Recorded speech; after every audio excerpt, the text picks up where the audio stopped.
firme private, ku më pas ndodhi dhe heqja e licencës së këtyre dy kompanive nga ana e shtetit shqiptar, por me sa duket tashmë ka një revolt popullore përtej Zvërnecit, përtej Rjollit, ku janë duke u kryer këto investime. Pra ka përtej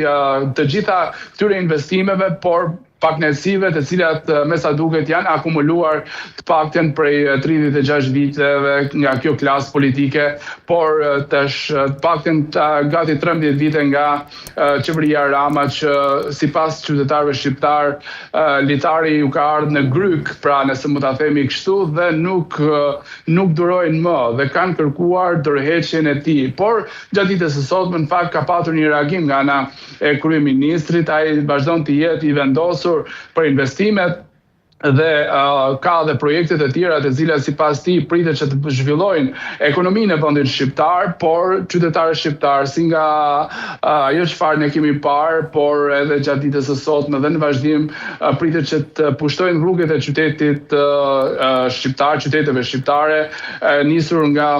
Tirana, por tashmë është Lezhë që është bashkuar gjatë ditës së sotme, ka qenë Shkodra, Vlora, Durrësi, Korça, pra pothuajse gjitha qytetet e Shqipërisë prej orës